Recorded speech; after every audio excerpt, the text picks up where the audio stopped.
ತುಂಬ ವಿಶೇಷವಾದ ಕಲ್ಲು ನಾವಿವತ್ತು ನ್ಯಾಮತಿ ಚೆನ್ನಕೇಶವ ದೇವಾಲಯದ ಒಳಭಾಗದಲ್ಲಿ ನೋಡಿದ್ದೀವಿ. ಒಂದು ವೀರಗಲ್ಲು. ಆ ವೀರಗಲ್ಲಿನ ಮುಂಭಾಗದಲ್ಲಿ ಆಂಜನೇಯ ಇದೆ. ಒಂದೇ ಕಲ್ಲಿನಲ್ಲಿ ಎರಡು ಕೆತ್ತನೆಗಳು ತುಂಬ ವಿಶೇಷ. ನೀವು ನೋಡ್ಬೋದು, ಮುಂಭಾಗದಲ್ಲಿ ಆಂಜನೇಯ ಇದೆ, ಹಿಂಭಾಗದಲ್ಲಿ ವೀರಗಲ್ಲಿದೆ. ಇಲ್ಲಿ ನೋಡಿ, ಇದು ಬಯಲು ಕಾಳಗ.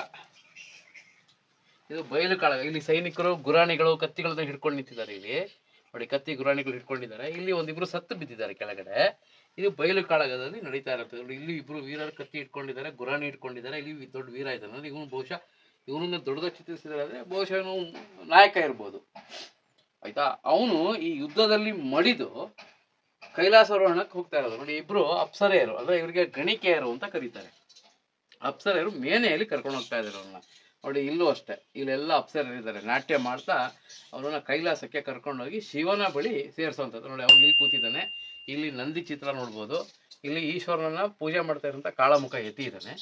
ಇಲ್ಲಿ ಚಂದ್ರ, ಈ ಕಡೆ ಸೂರ್ಯ. ಅಂದರೆ ಸೂರ್ಯ ಚಂದ್ರ ಇರೋವರೆಗೂ ಆ ವೀರನ ಕತೆ ಶಾಶ್ವತವಾಗಿರುತ್ತೆ ಅಂತ, ಅಚಂದ್ರಾರ್ಕವಾಗಿ ಉಳಿಯುತ್ತೆ ಅಂತ.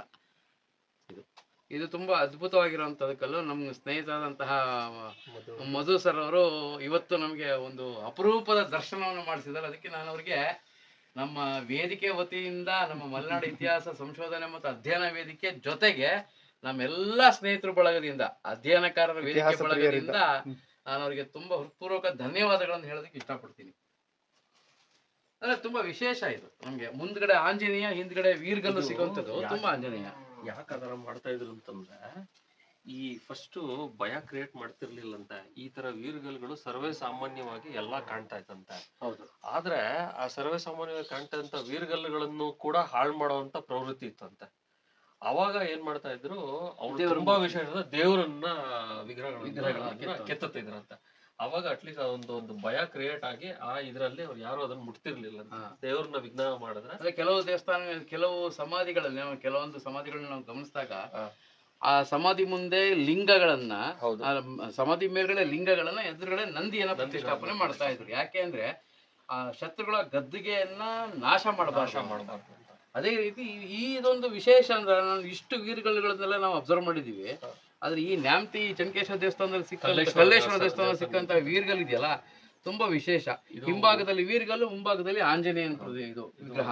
9ನೇ ಶತಮಾನದಲ್ಲಿ ಬೆಳಗುತ್ತಿ ಅರಸರು ಏನಿದ್ರು, ಅವ್ರ ಕಾಲದಲ್ಲಿ ಆಗಿರುವಂತದ್ದು ಇದು ದೇವಸ್ಥಾನದ್ದು ಅಂತ ಹೇಳಿ ಇದೆ.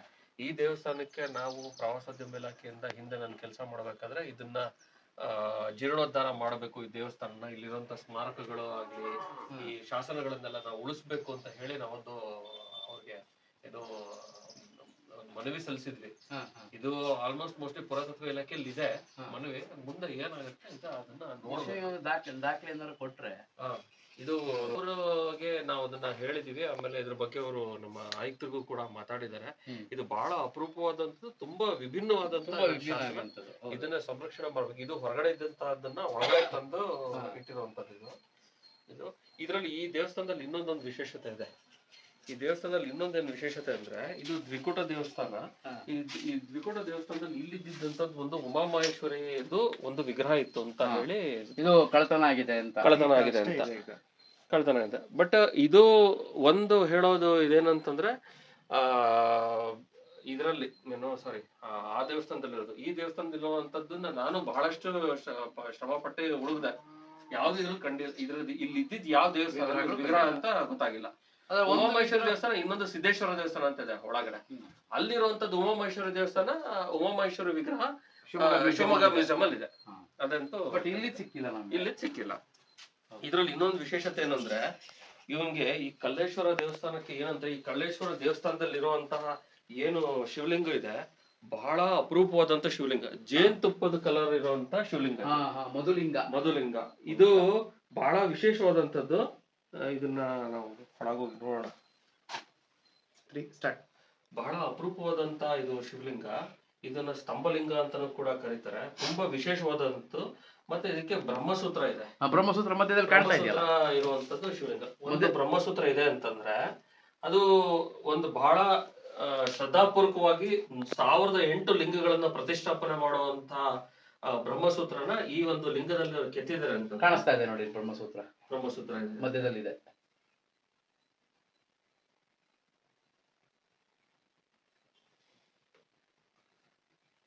ಕಾಣಿಸ್ತಾ ಇದೆ ಬ್ರಹ್ಮಸೂತ್ರ.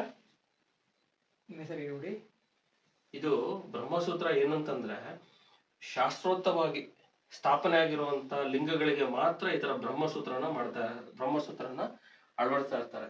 ಇದು ಬಹಳ ವಿಶೇಷವಾದಂತಹದ್ದು. ಇದು ನೀವು ಕಲ್ಲು ಗಮನಿಸ್ಬೋದು, ನಿಮ್ಗೊಂಥರ ಜೇನುತುಪ್ಪದ ಕಲರ್ ಇರುವಂತ ಹಾ, ತುಂಬಾ ವಿಗ್ರಹವಾದಂತ ಸುಂದರ ಲಿಂಗು ಇದು. ಬನವಾಸಿ ಮಧುಕೇಶ್ವರ ಇದ್ದ ಹಾಗೆ ಇದು ಮಧು ಹೌದು. ಜೇನುತುಪ್ಪದ ಕಲ್ಲು.